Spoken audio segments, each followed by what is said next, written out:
Então, gente, hoje a gente vai fazer a nossa palestra sobre inclusão digital na maturidade e alguns conceitos básicos da informática que a gente acha que são, né, essenciais para a gente pensar esse universo digital. Então, eu sou a Bruna, aí Laís e Vini podem se apresentar. Eu sou a Laís. Eu sou o Vinícius, estou aqui fantasiado de Taiwane, mas eu sou o Vinícius. Enfim, pode ir, Laís. Então, vamos dar início. Pode passar, Bru. Bom, hoje, então, nós escolhemos a temática inicial das nossas aulas online, que é sobre a tecnologia, né? Como nós sabemos, a tecnologia ela está presente no nosso cotidiano de diferentes formas. Eu trouxe algumas imagens aí. Ela está presente nas utilidades domésticas, por exemplo, forno micro-ondas, a geladeira, máquinas de lavar, as televisões. No nosso gerenciamento financeiro, que são os exemplos dos caixas eletrônicos, os cartões de banco, né? São exemplos de tecnologia nas nossas vidas. E até mesmo no ambiente de trabalho. Impressoras, até um tempo atrás tinha o fax, né? E etc. Pode passar, Bru. Porém, de uns tempos para cá, nós nos deparamos com novas tecnologias, né? As chamadas tecnologias de informação e comunicação. Eu até abreviei ali no slide, está escrito, são as chamadas TICs, né? E como o próprio nome diz, elas favorecem a nossa informação, à medida em que nós podemos acessar diferentes conteúdos, e favorece também a nossa comunicação. A exemplo, nós aqui na UAM, a nossa reunião hoje. E aí nós temos diversos aparelhos que contribuem para essas novas tecnologias. São os smartphones, conhecidos como os próprios celulares mesmo, computadores, laptops, notebooks, os tablets, né, que são muito usados, enfim. Junto dessa chegada das novas tecnologias, nós podemos perceber que no Brasil e no mundo há um aumento do crescimento da população idosa. Então, o que isso significa?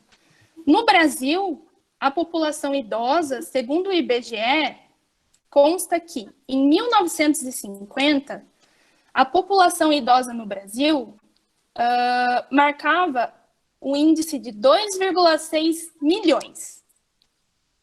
Em 2020, estamos atingindo aí 29 milhões de idosos no Brasil.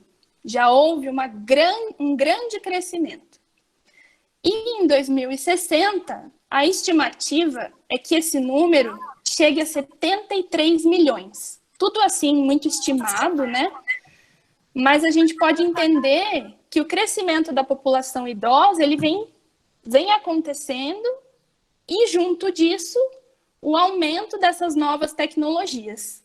Então, houve um encontro aí, né, em que surgiram novas tecnologias e, ao mesmo tempo, houve o aumento dessa população. Então, nós não podemos descartar que a população idosa, ela precisa, sim, estar inserida digitalmente. Ela precisa, sim, usar dessas novas tecnologias, assim como outras gerações. Aqui eu trouxe um gráfico, é tudo muito ilustrativo. Eu sei que pode ficar difícil para alguns de vocês enxergar, mas esse gráfico, ele traz um estudo feito pelo IBGE, né? Uma fonte aí confiável, nos anos de 2016 e 2017. Ele faz o quê? Ele faz um comparativo. Os gráficos não estão aparecendo. Quem está falando? É o seu Elson. Elson. Oi, seu Elson, Os tá difícil para enxergar? Não, os gráficos que você está tentando mostrar não estão aparecendo. O senhor está Tá no celular, né, pequenininho? seu Elson? Celular. Isso, Eu porque acho que fica tá bem muito pequenininho, mas pequenininho. depois a gente manda para vocês num documento de É PDF. só, obrigado. Tá Tá legal. bom? Eu vou tentar explicar na minha fala, então, para ficar claro para todo mundo. Tá legal? Apesar de ficar difícil de enxergar. O que esse gráfico quer dizer foi um estudo, então, como eu estava dizendo, entre 2016 e 2017, que analisa se houve um aumento ou diminuição do uso da internet entre diferentes gerações. Ele não estudou apenas a população idosa, certo? Ele estudou a partir dos 10 anos até pessoas com mais de 60 anos, correto? E esse gráfico, ele apresenta que tanto as pessoas de todas as gerações, houve um aumento no uso da internet, coisa que nós já sabemos que vem acontecendo mesmo, né? Porém, ele indica que a população idosa, em comparação a outras populações, a pessoas de 20, 15 anos, usam menos a internet, né, do que essas pessoas. Pode passar, Bru. Com isso, eu quis trazer aqui, eu sei que ficou um pouco confuso essa questão do gráfico, eu não esperava que ficasse tão pequeno assim na apresentação, mas eu quis trazer aqui essa balança, dizendo que há um desequilíbrio nessa questão do uso de tecnologias na nossa sociedade. A tecnologia, ela está ao mesmo tempo disponível, mas ela está disponível para aqueles que sabem como usar, que sabem como se beneficiar delas. Então, não são todas as pessoas que têm acesso, e por mais que tenham acesso, não são todas as pessoas que sabem utilizar essa tecnologia. Por isso, há esse desequilíbrio. E não é isso que nós queremos. Nós queremos um equilíbrio do uso de tecnologias que vai ser possível através da inclusão digital, em que todas as pessoas têm acesso às novas tecnologias. É possível a gente identificar algumas barreiras que contribuem para que o uso da população idosa seja menor quando comparado a outras gerações, né? Um deles é o próprio design do aparelho celular ou o design dos laptops, computadores, em que as telas são muito pequenas, em que as letras são muito difíceis de enxergar. Muitas vezes nós não tentamos digitar numa tecla e acabamos apertando outra, né? O alto custo, não são todos os dispositivos que são acessíveis, existem dispositivos aí muito caros no mercado. A questão do idioma, eu até trouxe uma brincadeira aí do idioma russo, né? Se a gente pegar um dispositivo, um celular, que esteja tudo escrito em russo, a gente não vai saber como usar, a gente não vai saber qual botão apertar, como liga, como desliga, né? Claro que geralmente os aparelhos, eles estão em inglês, mas não são todas as pessoas que sabem o inglês, né? Então essas são algumas barreiras que contribuem para que haja essa desigualdade no uso de aparelhos e da tecnologia. Então, a fim de vencer toda essa... Opa, Bru. Pode voltar, Bru. Aí. A fim de vencer essa exclusão digital, a fim de vencer também essas barreiras, nós temos a proposta da inclusão digital, que abrange, além da população idosa, todas as populações, né? Não são só pessoas idosas que nós precisamos incluir digitalmente, mas também outras populações que não têm acesso à internet, seja por questões geográficas, porque não pega a internet naquele local, porque não tem acesso ao dispositivo e demais questões. Pode passar. Então, a inclusão digital, ela ela tem um significado para além de ter acesso à internet. Como eu disse, não basta ter acesso à internet. Ter a internet em casa, muitas vezes não significa nada. Muitas vezes, nós precisamos saber como usar um aparelho para aí sim ter um benefício dele, né? A inclusão digital, ela visa, né, ela objetiva a oportunidade de alfabetização digital. Então, assim como nós somos alfabetizados na escola, o A, B, C, para aprender a ler, para aprender a escrever, nós precisamos de uma sociedade que esteja alfabetizada digitalmente, que ela saiba usufruir desses aparelhos, como é que vem a internet, por quê, da onde, quando, que são alguns temas que o Vinícius e a Bruna vão trazer mais para frente. Uma sociedade incluída digitalmente também significa uma sociedade que saiba dos benefícios sociais da internet, educativos, socioeconômicos e tantos outros. Além do próprio acesso à internet com um conteúdo online de maneira equitativa, ou seja, que atinja a todos de uma maneira igual, disponível para todos de uma maneira igual e com um custo acessível. Pode passar. Já, como eu disse no começo da inclusão digital, ela não é focada apenas na maturidade, em pessoas mais idosas, porém, ela também pode se aplicar nesse público. E nós precisamos entender que a inclusão digital na maturidade, ela é sim possível a partir do momento que nós entendemos que o nosso cérebro, ele é um solo fértil, né?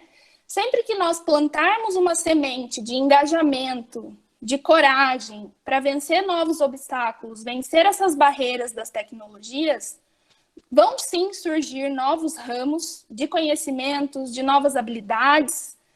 E eu até trouxe o exemplo aí de um cérebro com novos raminhos, que são os raminhos dos novos conhecimentos que nós temos ao longo da vida, né?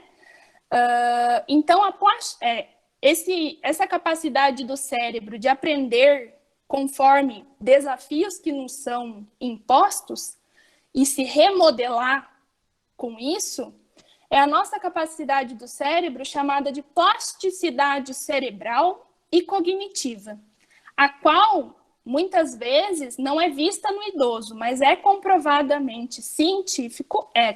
cientificamente, que os idosos têm sim essa capacidade de aprender novas habilidades e desenvolver novos conhecimentos.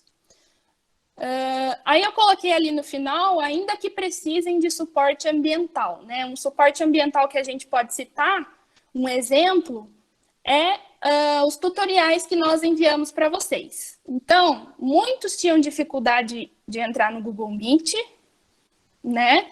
Muitos não sabiam como acessar essa plataforma, às vezes nunca tinham ouvido falar. E nós enviamos os tutoriais, e isso foi um suporte ambiental que nós demos. Mas hoje temos aí mais de 60 pessoas, alguma coisa assim, que estão online, e isso representa que vocês são capazes sim, e que vocês conseguem tudo que vocês quiserem. Pode passar. Aí eu trago alguns benefícios, alguns pontos positivos da inclusão digital. Aí eu trouxe pensando aqui na UAN, né? A literatura, os artigos científicos trazem até muito mais coisas do que as que eu trouxe, mas eu trouxe as que se aplicam aqui na UAN, né, que eu sinto que se aplicaram já desde o primeiro encontro.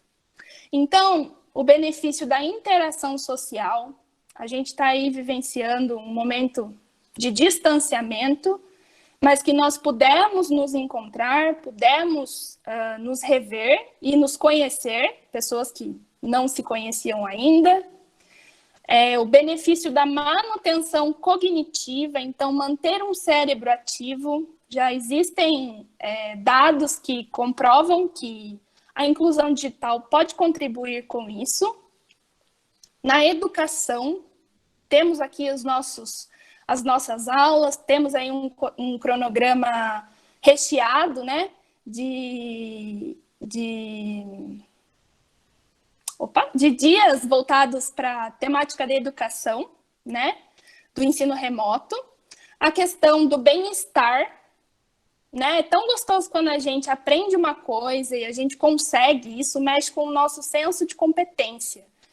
E a inclusão digital, ela mexe muito nisso, né? Poxa, eu consegui acessar uma aula da UAN, eu consegui fazer parte e consegui interagir como eu planejava. E também a relação intergeracional. O que significa isso? Relação entre gerações, né? Que eu acho que é bem o que acontece aqui nos nossos encontros. Temos aí pessoas de diferentes idades, diferentes faixas etárias. Eu, por exemplo, tenho 23, existem pessoas com mais de 80, pessoas com mais entre 60 e 80, temos diferentes gerações, e são todos esses os benefícios que a ciência diz que fazem parte da inclusão digital. Então, a minha parte é um pouco mais teórica, eu fico à disposição para conversar depois e bater um papo, se qualquer dúvida ficou no ar, mas eu espero que vocês tenham gostado e entendido. Agora eu passo a palavra para a Bruna, que vai... Ou Vinícius, não sei, perdão. Sou eu. É o Vinícius, então. Até mais. Pode passar, Bru. Você está mutada, Bru. Eu fiquei responsável aqui, bem, não sei se todo mundo já me conhece, né, mas acho que já, sou Vinícius, já dei uma aula para vocês no passado aí pro pessoal de Curitiba, e eu fiquei aqui responsável por falar um pouco de conceitos básicos da internet, né. Eu tenho uma avó que ainda é viva, né, e tive contato com todos os meus avós, tive essa sorte de conhecer todos, e eu sinto que, como a Laís falou, né, as tecnologias vão se desenvolvendo e a população idosa vai crescendo também junto. E às vezes coisas simples, que talvez para nossa geração, a minha, da Bruna, da Laís, seja algo que, putz, mas isso é muito óbvio, talvez não é óbvio, né? Eu sou de 93, né, eu nasci em 93, semana que vem eu completo meus 27 anos, 27 voltas ao sol. Então eu nasci numa época onde ainda não tinha internet, mas eu lembro de ser muito pequeno quando isso chegou na minha casa. Então, para nossa geração é muito simples. E às vezes tem coisas que são simples para a gente, mas não são tão simples assim para quem é de outro tempo, um tempo onde tinha que enviar carta, um tempo onde tinha que ir lá no orelhão para ligar, enfim. Então, eu vou tentar explicar algumas coisas, não tenho a pretensão aqui não tenho nem a pretensão nem a competência de formar nenhum engenheiro e nenhuma engenheira da computação, eu quero só que vocês entendam o beabá, alguns conceitos do dia a dia que às vezes vocês ouvem falar e podem ter um pouco de dificuldade. Passa para mim, Bru. Então, sobre esses conceitos básicos, eu selecionei alguns que eu acho que pode ser interessante. Então, eu queria saber, assim, né, pensem aí, vocês, o pensamento de vocês, se vocês já se perguntaram o que realmente é a internet, né? O que realmente é o Wi-Fi, né? Todo mundo, me passa a senha do Wi-Fi, o que é um Wi-Fi? Né? O que é a nuvem? Ah, não, fica tranquilo, minhas fotos estão salvas na nuvem. Será que tá? O que é um hardware? O que é um HD? O que é um software? Qual a diferença de um aplicativo para uma rede social? São coisas que eu vou tentar explicar aqui. Pode passar, Bru. Então, na brincadeira que eu fiz aqui, eu separei os temas e vou colocar aqui a definição que eu encontrei no dicionário para a gente ver se ajuda ou não. Então, internet, segundo o dicionário, é uma rede remota, internacional, de ampla área geográfica que proporciona transferência de arquivos e dados, juntamente com função de correio eletrônico para milhares de usuários ao redor do mundo. Quer dizer, fala e não explicou nada, né? Então, vamos para a próxima slide, Bru. Então, o que é a internet de modo curto e grosso? As pessoas tiveram uma ideia de ligar um cabo num computador e um cabo num outro computador. E eles fizeram com que as informações pudessem ser codificadas em energia elétrica e essa energia flui através desses cabos. Então, é como se fosse um grande código, né? Um telefone sem fio. O meu computador está aqui cheio de informações. Então, por exemplo, nesse instante, o meu computador está com a minha câmera ligada. Ele está fazendo essa imagem minha aqui na minha casa em Curitiba. Ela está virando uma informação como uma energia elétrica. E ela vai pela internet, por um cabo, até a casa de cada um de vocês. No computador de vocês, essa energia elétrica é desconfigurada, ela é descriptografada. O código volta ao contrário. Se o meu computador fez a imagem virar eletricidade, o computador de vocês faz a eletricidade virar imagem. De uma forma bem grosseira, é isso que acontece. E aí vocês estão me vendo aqui, ó, de polo branca, com fundo da parede branco, entendeu? Chegou como energia elétrica, mas o computador de vocês faz isso virar uma imagem, certo? E aí, por que a gente está conectado, por exemplo, com a Inglaterra? Porque, literalmente, existem cabos muito caros e muito específicos que estão dentro do oceano, conectando o Brasil até a Inglaterra. Então, por debaixo dos mares e oceanos, tem diversos e milhares de quilômetros de cabo, ligando todos os computadores do mundo. De forma que nós estamos realmente numa verdadeira rede, igual essa imagem que eu coloquei aí. É um monte de cabo se ligando, formando uma rede. Por isso que a gente está tão conectado um com o outro. Passa para mim o próximo slide, Bru. Só que isso tudo é muito pouco palpável, né? Parece meio abstrato demais. Então, qual que é a analogia que eu queria que vocês pensassem? A internet é como se fosse uma grande estrada, cheia de mensageiros. Então, os cabos da internet são como se fosse a estrada. E a mensagem são os carros. Então, nesse momento, tem um carro saindo aqui da minha estrada, do meu computador, que está falando, carregando a mensagem da minha tela, carregando essa foto que está aparecendo aqui, esse vídeo, e esse carro está levando de uma forma bem rápida até a casa de cada um de vocês essa imagem. Então, eu estou aparecendo aí porque, através dessa estrada que é a internet, eu estou levando essa informação de imagem e de som também. O som que eu estou falando agora está sendo convertido em eletricidade e sendo levado por essa estrada até a casa de cada um de vocês, certo? Vamos para a próxima, Bruno. E aí, Wi-Fi, né? Definição do dicionário. Abreviatura de Wireless Fidelity, que em inglês significa fidelidade sem fio. Mais uma vez, não ajudou muito, né? Vamos passar, então, para explicar um pouco o que é o Wi-Fi. O Wi-Fi, como eu havia comentado lá, quando eles inventaram a internet, tinha que ligar as coisas através de cabos, né? Só que imagina, né? Eu tô andando na rua, imagina eu andando na rua com meu celular com internet, com um cabo atrás de mim, né? E aí vira a esquina, o cabo prende, já imaginou? Que desastre. No carro, como é que ia fazer? Ia ter que ter um fio desenrolando. Não ia dar certo, né? Então, o que os engenheiros fizeram, né? Eles fizeram com que aquela informação que chegava em forma de energia elétrica, ao invés dela ser convertida imediatamente na informação que a gente queria, então, por exemplo, a minha voz chegando até o computador de vocês, ela teria que chegar e ser convertida em voz. A energia elétrica vira voz, certo? Ao invés de eu fazer isso, a gente vai adicionar uma etapa nesse processo.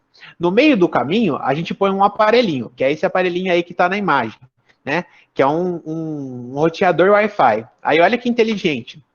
A energia elétrica chega no roteador Wi-Fi como sinal da voz do Vinícius. Essa voz é convertida em uma onda de rádio, certo? Uma onda eletromagnética. e essa onda é espalhada para o ambiente. E qualquer dispositivo que esteja nesse ambiente pode captar essa onda e fazer, agora, ao invés da eletricidade virar voz, a onda de rádio virar voz. Então, o Wi-Fi, ele é mais uma transformação. Antes a transformação era a imagem do Vinícius falando, vira energia elétrica, vai até o computador de um de nós, e de energia elétrica ela volta a ser imagem. Agora a gente adiciona uma etapa. A energia elétrica vai até o Wi-Fi, do Wi-Fi a energia elétrica vira onda de rádio, é espalhada para o ambiente. E os nossos computadores pegam essa energia de rádio e transformam ela na voz e na imagem do Vinícius falando. Pode passar, Bruno? Então, a analogia que eu fiz são as ondas de rádio. Quando a gente estava lá nos primórdios, ou até hoje em dia, quando a gente está dentro do carro, como é que a gente ouve a música do rádio? A música vira uma onda, a onda se propaga pelo ar, né? Existem antenas gigantescas para jogar essa onda no ar, o nosso rádio do carro pega essa onda e ela volta a ser música. Então, o Wi-Fi é como se fosse um rádio da internet, né? A internet vira uma onda e o nosso computador interpreta essa onda como internet. Certo? Vamos para a próxima, então. Nuvem. Essa eu gosto bastante, porque eu fui procurar a definição de nuvem na internet e olha só. Condensação atmosférica visível, formada por alta concentração de minúsculas gotas de água ou de cristais de gelo, e é o que dá origem à chuva. Eu não sei vocês, mas no meu computador aqui não está chovendo, não sei no de vocês, né? Está chovendo lá fora. Então não é bem essa definição de nuvem que a gente quer. Vamos passar, Bruno.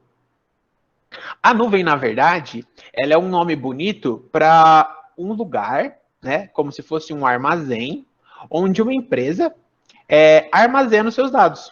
Olha que incrível, né? O computador de cada um de nós tem a capacidade de armazenar, né? Então, provavelmente no computador e no celular de vocês, deve ter fotos, né? Foto sua, foto do marido, da esposa, do filho, do neto, e isso está dentro do seu celular. Só que olha que inteligente. As pessoas pensaram, poxa, e se esse celular cair na água? Já imaginou que chato você perder todas essas fotos, né?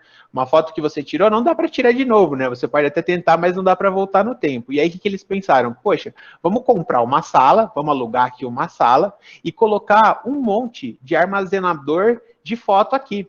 E aí, olha que interessante, o seu celular, quando você tira uma foto, além de você poder enviar essa foto, por exemplo, para sua filha, para o seu filho, para o seu neto, essa foto pode ser enviada para a nuvem. Então, da mesma forma que eu expliquei, através do Wi-Fi e da internet, essa foto chega até essa empresa pode ser quem? O Google, por exemplo, que é uma empresa famosa que tem o armazenamento na nuvem. E em algum lugar do mundo, o Google tem um monte de sala com um monte desses discos que eu coloquei aqui, ó, essas prateleiras todas enfileiradinhas, e essas salas são todas especiais, elas têm que ficar numa temperatura específica, tem que tomar muito cuidado na hora de limpar, e aí a sua foto fica armazenada aí dentro. Então, dentro dessas gavetas, tem a foto, o vídeo de muita gente. Por isso que é muito perigoso você compartilhar as coisas na nuvem. É óbvio que essas empresas, elas têm o cuidado de armazenar isso de forma segura. Então, a sua foto tem como se fosse um cadeado. E ninguém pode acessar essa foto. Mas, mesmo assim, é sempre importante a gente ter muito cuidado com o que a gente vai compartilhar. Pensa que você esteja compartilhando a senha do cartão de banco, né? Por mais que tenha um cadeado lá que o Google coloque na sua senha do cartão de banco para que ninguém acesse ele, e se esse cadeado der errado, né? Então, a gente tem que sempre tomar muito cuidado com as informações que a gente passa pela nuvem. Pode passar, Bru. Então, se eu fosse explicar para vocês o que é a nuvem é como se fosse um grande armazém. Então, veja, a gente estava lá na estrada com o nosso carro, né? E o nosso carro estava levando a voz do Vinícius. E aí, o que está acontecendo agora? Agora a gente está gravando essa aula, né? Então, o carro não só está levando o meu som para a casa de cada um de vocês, para o dispositivo de cada um de vocês, mas como eu estou gravando, tem um armazém agora, né? Uma nuvem em algum lugar do planeta que está armazenando essa minha voz e essa minha imagem.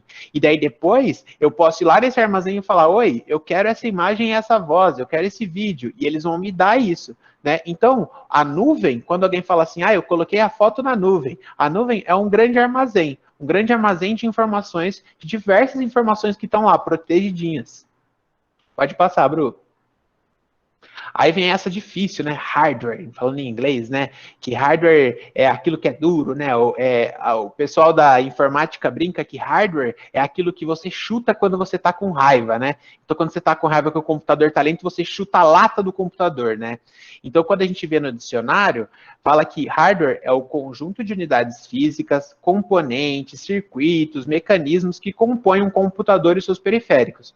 Então, o celular de vocês ou o notebook de vocês é um hardware, é aquilo que a gente pode pegar, certo? Se eu posso pegar, isso é um hardware. Se eu posso chutar, isso é um hardware. Pode passar, Bruno.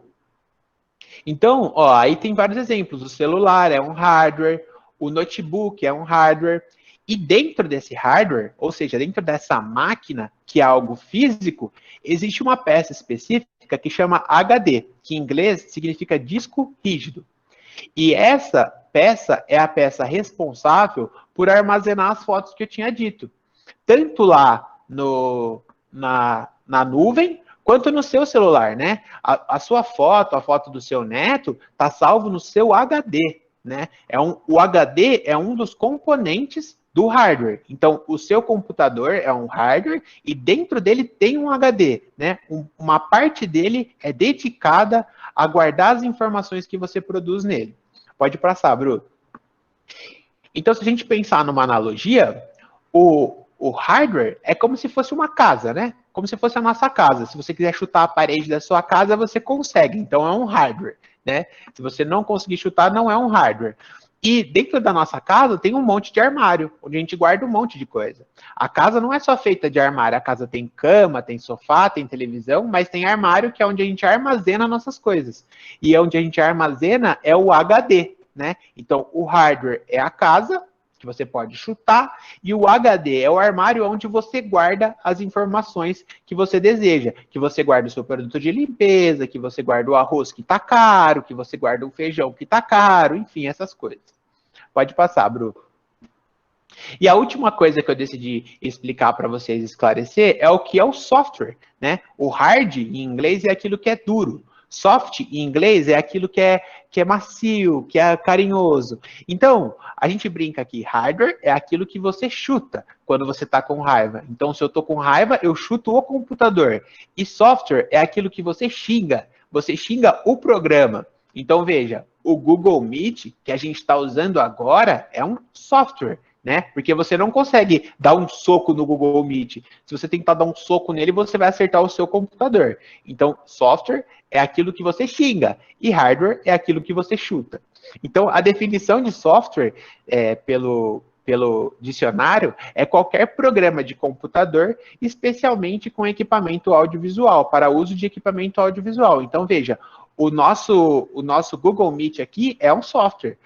A minha câmera aqui, ela tem que ter um software, porque ela está captando uma imagem e eu tenho que fazer essa imagem virar um sinal elétrico, que eu comecei explicando para vocês lá atrás. Então, dentro do meu computador, tem que ter um software da câmera que faz essa imagem virar um sinal elétrico. Pode passar, Bruno. Então, os softwares são os milhares de aplicativos. E às vezes a gente se confunde um pouco. Mas Facebook é uma rede social ou é um aplicativo? É os dois, né? O Facebook é uma rede social que você pode instalar no seu celular. E quando você instala, você não está instalando o Facebook, você está instalando o aplicativo do Facebook, né? Você está instalando o software do Facebook. E lembra, se o Facebook travar, você vai xingar o Facebook. Não dá para bater no Facebook. Então, o Facebook é um software. Então, essa imagem aí mostra essa infinidade de softwares que a gente está usando, né? Um software, um aplicativo de música, um aplicativo de fotos, o aplicativo que permite você abrir a sua câmera, o aplicativo da internet, então o Internet Explorer, o Mozilla, todos esses são todos aplicativos, softwares. Pode passar, Bruno. Então, na minha analogia, se a casa é o hardware, aquilo que você chuta quando você está com raiva, o software são as pessoas dentro dessa casa, né? Então, ó, nesse momento de pandemia, eu tô morando com a minha namorada. Então, se a gente pensar que eu sou um software e a minha namorada é outra, eu sou o software responsável por fazer o almoço e o software responsável por lavar as roupas, certo? A minha namorada é o software responsável por fazer o café da manhã. Então, a minha namorada faz o café da manhã, ela tem uma função dentro da minha casa. Eu faço o almoço e lavo a roupa. Eu tenho outra função. Então, o Facebook serve para quê? Para a gente conversar, para a gente postar foto. Mas o Facebook não serve para a gente fazer uma reunião igual a gente está fazendo. Cada aplicativo dentro dessa casa, que é o seu computador, que é o seu celular, tem uma função ali dentro. Igual uma casa que tem um monte de pessoas e cada pessoa ali dentro tem uma função, certo? Então, essa foi a minha parte de inclusão digital, também fico à disposição para vocês. É um pouco abstrato, então eu tentei trazer um pouco mais para o cotidiano. E agora a Bru vai terminar a apresentação. Qualquer dúvida que vocês tiverem, depois vocês me mandam um alô.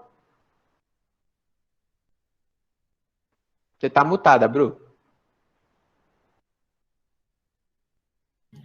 Adorei as analogias, Vini. Demais, ri muito com chutar o hardware.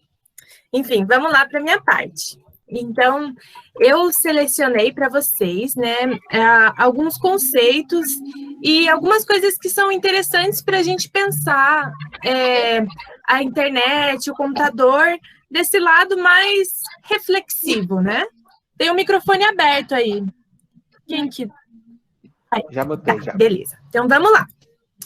Primeiro, eu quis trazer alguns marcos históricos que existem muitos marcos históricos, né, na criação do computador, da internet, só que eu selecionei alguns que eu acho que são importantes a gente saber, né?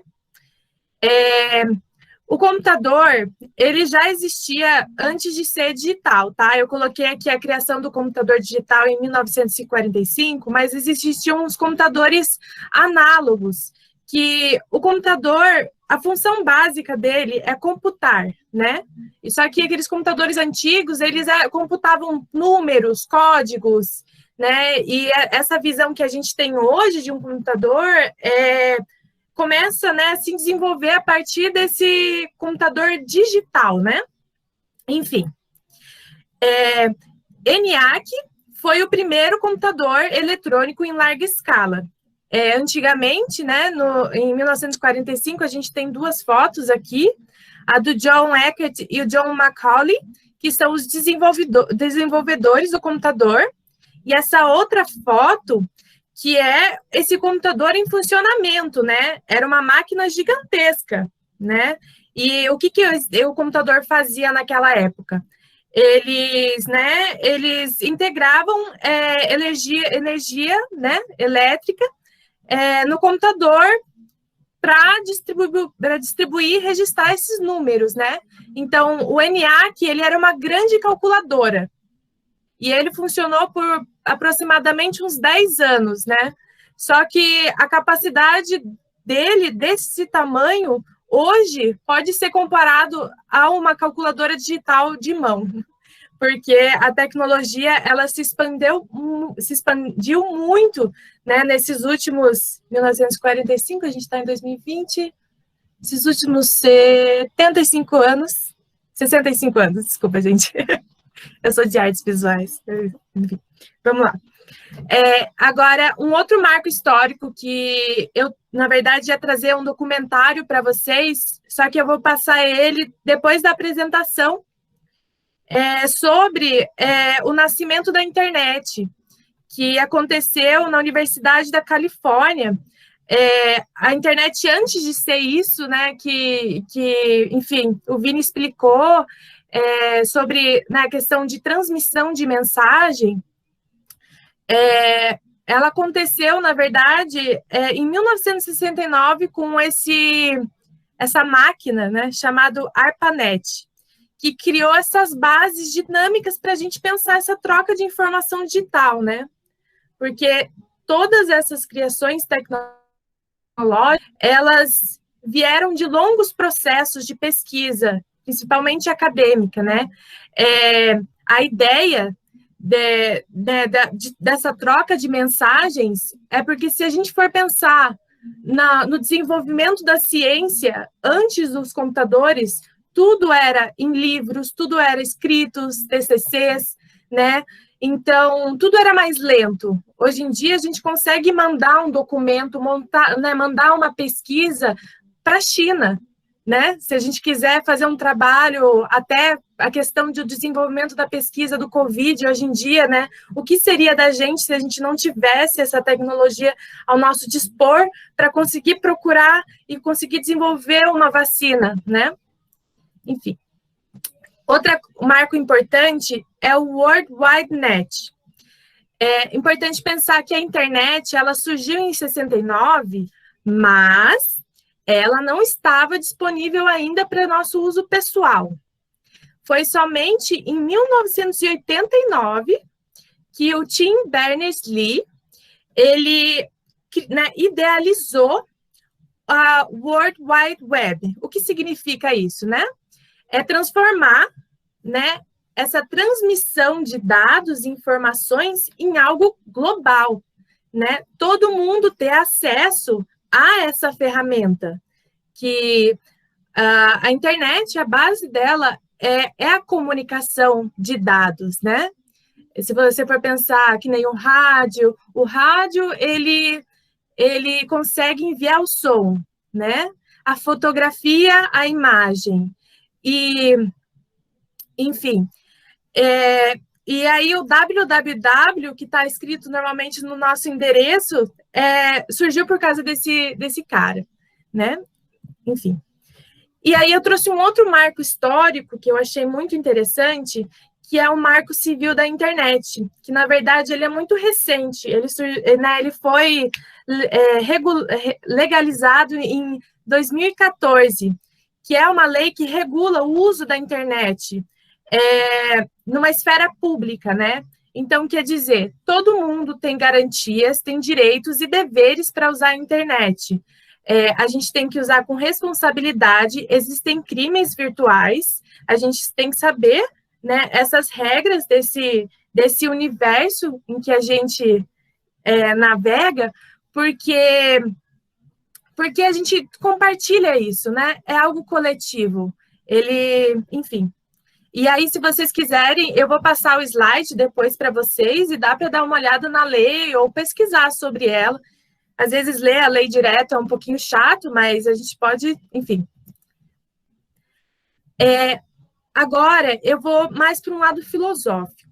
Eu andei pesquisando, né, alguns teóricos que tentassem explicar um pouco desse mundo, né, porque a gente já falou um pouco sobre o que é o conceito de cada coisa. Agora, eu acho que pensar esse mundo virtual é algo imprescindível, porque ele já faz parte da nossa realidade física, né?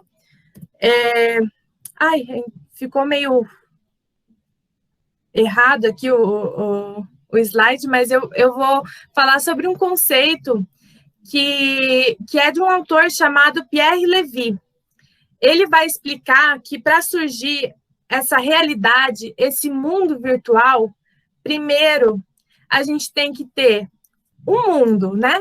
Um espaço, é um espaço virtual. O cyberespaço, ele também pode ser considerado a rede, a internet. A internet, ela transmite as mensagens, como aquela imagem, acho que eu vou voltar para essa imagem aqui, como o Vini mostrou, né? Essa imagem pode ser uma representação desse cyberespaço. É algo meio imaginário, né? Conseguir pensar nesse lugar, que é um lugar virtual. O cyberespaço é a rede que conecta o mundo através dos computadores. E são os seres humanos que navegam e alimentam esse universo através da comunicação digital. Eu trouxe essa imagem, que são os códigos, que que é nesse ambiente que normalmente os programadores, as pessoas que trabalham em criar espaços, criar os aplicativos, né, mexer com o Windows, a Apple, eles normalmente mexem com uma tela bem semelhante a essa, cheia de códigos estranhos, né, difícil de entender para quem não faz parte desse universo, mas tudo isso é uma linguagem.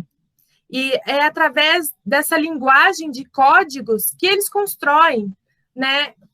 E constroem esse universo. Enfim, essa realidade virtual, ela pode ser considerada como uma rede maleável. Ela está sempre se transformando, está sempre se desenvolvendo e sempre expandindo o tempo inteiro. Só que, para a gente ser, né, um agente transformador desse espaço, a gente tem que pensar em alguns fatores. O primeiro, que eu coloquei aqui nessa lista, é o fator comercial. Existem, né, muitas empresas que elas nos oferecem esse serviço. A gente não precisa ser um programador para entrar e navegar nesse universo, mas a gente faz isso a partir do limite dos serviços que são oferecidos para nós, né? Os produtos, os sistemas operacionais, como eu falei do Windows, que é o que eu estou utilizando agora, eu poder apresentar essa tela para vocês, só acontece porque a gente está usando o produto. E a gente não pode esquecer que um produto é comercializado, né? Enfim, outro fator é o conhecimento técnico. Eu falei, né, da questão da programação, que é uma linguagem, e é uma linguagem que requer esse processo de escrita, que requer uma manutenção constante, né, do programa, do computador.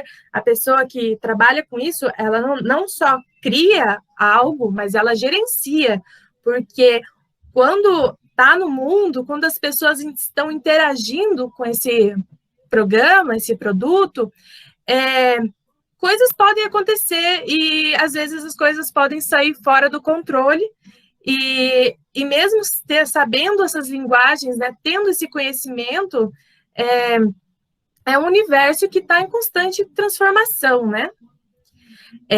Eu coloquei aqui acesso a interfaces, mas a gente pode falar interfaces também como aqueles equipamentos, os hardwares, que o Vini falou, né, o que a gente chuta, que é os equipamentos físicos, que permitem a interação desse universo digital ao nosso mundo físico. Então, esses dispositivos, eles vão capturar a informação e possibilitar que a gente possa transmitir elas para as outras pessoas em uma velocidade gigantesca, né, para o outro lado do mundo. E o acesso à internet, que é justamente essa interação com as redes, com esse cyberespaço para compartilhar os nossos dados.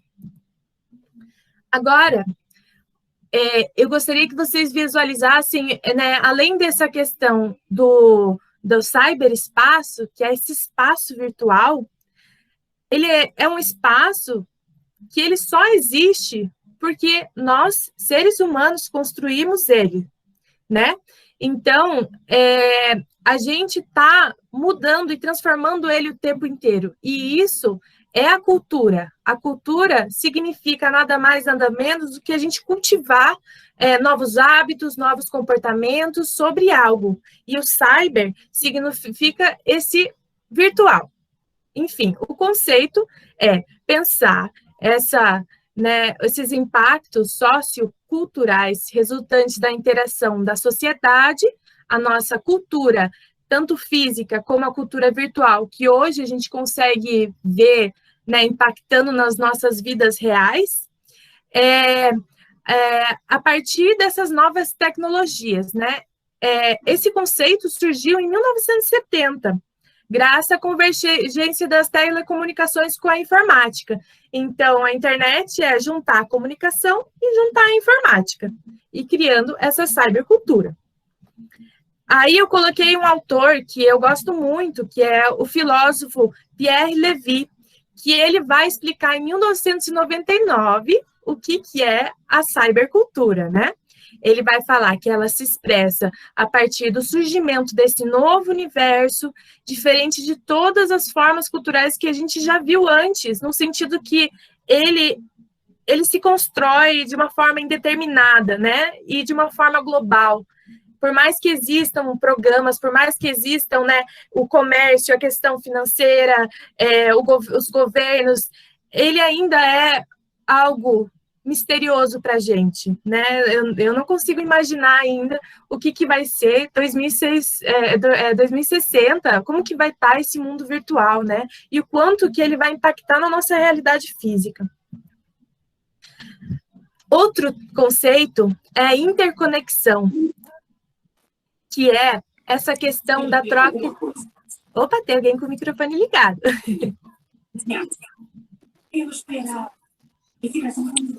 Alô? Mas agora? Vini, você consegue se ligar? Aí, obrigada. Enfim, vamos continuar com a questão da interconexão.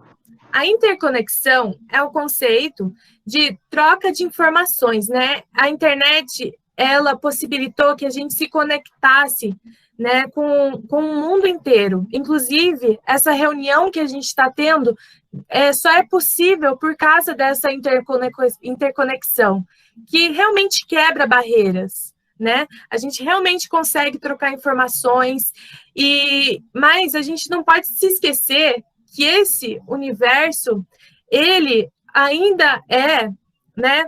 Ele ainda existe a partir da nossa perspectiva humana, né? Ele foi criado para, né? Esse foi um dos fatores. E existem, assim como no mundo real, a ação e a reação.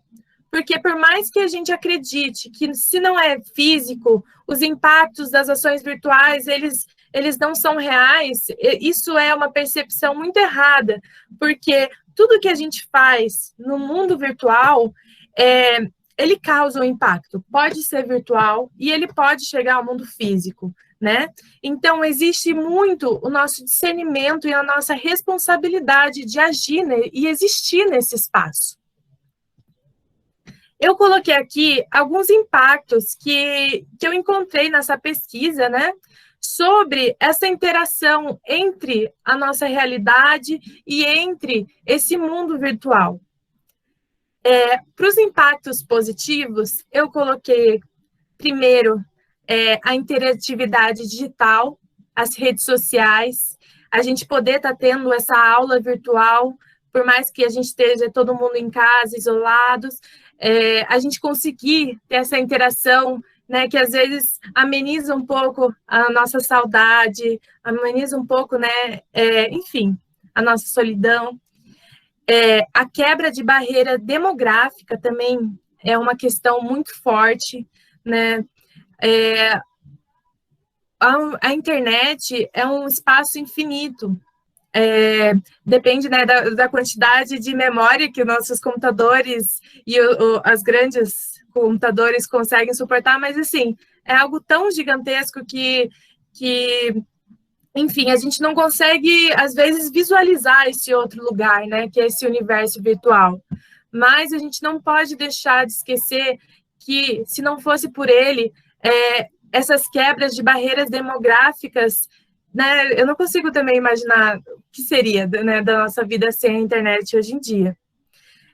A transmissão de informação, a questão da velocidade dessa transmissão, dessas trocas. Hoje em dia a gente pensa muito, né, ainda nesse contexto que a gente está, em que a gente está utilizando essas ferramentas como ferramentas a nosso favor, sobre a comodidade de acessos a serviços, como Uber, como fazer compras no mercado em casa. Tudo isso são impactos positivos possibilitados por causa dessa criação de toda essa rede, né?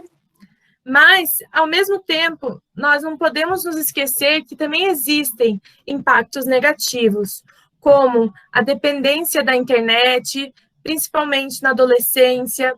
Existem muitos artigos que falam, eu dei uma pesquisada, mas eu resolvi não trazer hoje, mas a gente pode conversar sobre a questão do transtorno do TDAH, o transtorno de ansiedade, déficit de atenção, que são causados por esse uso excessivo, né, de internet. E a gente tem que tomar cuidado para a gente não esquecer da nossa vida real quando a gente entra nesse outro lugar. Outra questão é o excesso de informação. Às vezes, eu vou querer saber um pouquinho da experiência de vocês, mas, para mim, eu sinto que, às vezes, esse excesso de informação me deixa muito cansada, mentalmente. Às vezes, eu deixo meu celular longe de mim para conseguir descansar, porque o nosso cérebro, ele não foi feito para isso, né? Existem impactos. Então, a gente tem que saber lidar com os excessos também desse universo virtual. Outra questão que eu trouxe é a questão da credibilidade de fatos. Como eu falei, a internet, ela é criada por seres humanos, e seres humanos que podem ter, né, intenções positivas ou negativas. E a credibilidade dos fatos é algo que a gente tem que manter muito essa questão do discernimento. A gente não pode transmitir mensagens sem a gente ter certeza que elas são reais, né? As chamadas fake news. Porque isso pode criar um impacto na nossa vida real muito grande, né? Outra questão é os riscos de vírus, de spam. Vírus assim como na vida real, eles existem na internet e são, né, os vírus, eles vão contaminar os computadores e eles tem o cavalo de Troia, né, que era um vírus, eu não sei eu acho que ele deve existir ainda, mas é um vírus que possibilita a entrada de pessoas com intenções negativas no seu computador para roubar os seus dados, roubar as suas fotos, às vezes até desligar o teu computador enfim, existe o risco de crimes virtuais. A gente não pode esquecer disso, porque assim como a vida real, né, esse universo, ele tá o mais parecido hoje em dia com a vida real, de a gente sair na rua e ter pessoas mal intencionadas, quanto, enfim, vamos lá. Aí eu trouxe essa frase, né, de um artigo, que a internet, a gente não pode esquecer que ela é um bem para a humanidade, mas sempre vão existir pessoas que vão usar de forma maléfica. E isso complica muito para quando a gente não tem o conhecimento de informática. Então, para que você não seja considerado um usuário maléfico, a importância de saber onde você está entrando na internet é muito importante, pois até caso criminal pode virar. Como eu falei, daquelas leis do Brasil, existem leis para assegurar a nossa proteção nesse universo, né? Inclusive contra esses crimes. E aí, eu trouxe para vocês aqui algumas dicas de segurança que eu vejo como importantes para a gente sempre estar prestando atenção, sempre estar mantendo, né? Primeira é atualizar o seu sistema operacional e ativar um programa de antivírus. O antivírus vai proteger contra, né, essas pessoas mal intencionadas. Ter sempre cuidado com a sua senha de acesso. Se você for usar o computador fora de casa, então limpar o histórico, né, limpar as informações que você colocou ali, porque tudo que a gente coloca na internet fica registrado. A gente consegue apagar, mas a gente tem que ter consciência que, né, para apagar essa informação, às vezes a gente tem que fazer isso. Não clicar em qualquer coisa. Às vezes aparecem umas imagens, hoje em dia na internet, que mais tem umas imagens que fazem, né, às vezes até pejorativas, assim, para a gente clicar naquilo, que fica clica aqui. Não clique, se você não quer. Você não é obrigado a nada, né, a navegação é sua. Não fornecer os seus dados para nenhum site que você não confiar. A questão dos dados, eu lembro que antigamente, eu não sei se está acontecendo ainda, existiam muitas correntes de WhatsApp, de clique aqui e ganhe um presente do Boticário. Só que se você fosse ver o site, não era o site oficial. Então, uma forma que eu recomendo para a gente saber se aquilo é real, em vez de você clicar, você vai no Google e escreve o nome do site, né? Em vez de você clicar naquele link, escreve no nome do boticário. Se você não encontrou aquela promoção, então era vírus. E você conseguiu se safar de alguém roubar suas informações e tentar, inclusive, roubar o seu dinheiro. E sempre procurar páginas confiáveis para fazer compras pela internet. Quando a gente coloca a informação do nosso cartão do banco, a gente tem que tomar muito cuidado. Então, um lugar que eu sempre procuro antes de fazer qualquer compra da internet é o Reclame Aqui, para ver, né, se é um site confiável. Hoje em dia a gente tem muita interação, muito engajamento das pessoas, principalmente quando alguém sofre algum tipo de golpe, de avisar pela internet. Então, quando a gente escreve no Google o nome daquele site, já vai aparecer essas informações. E realmente vai livrar você de uma dor de cabeça aqui, ó. Enfim, para concluir, eu gostaria de dizer para vocês que tudo isso que a gente trouxe hoje para vocês são informações que nós três vimos como essenciais para a gente pensar, né, essa navegação nesse mundo virtual. Eu espero que vocês tenham gostado muito. Vini e Laís, se vocês quiserem falar alguma coisinha aqui. Pode falar, Laís, antes. Ai, gente, eu confesso que eu estava bem nervosa no começo, acho que todo mundo conseguiu perceber, mas é isso que a Bruna estava falando. Nós buscamos em fontes confiáveis, em lugares seguros, todas essas informações, e a gente espera que, de alguma forma, a gente tenha contribuído. Se alguma coisa ficou no ar, ficou sem entender, estamos aí à disposição para conversas. Acho que é isso. Eu não tenho nada para falar, não, só agradecer mesmo. É legal sempre dar aula para vocês.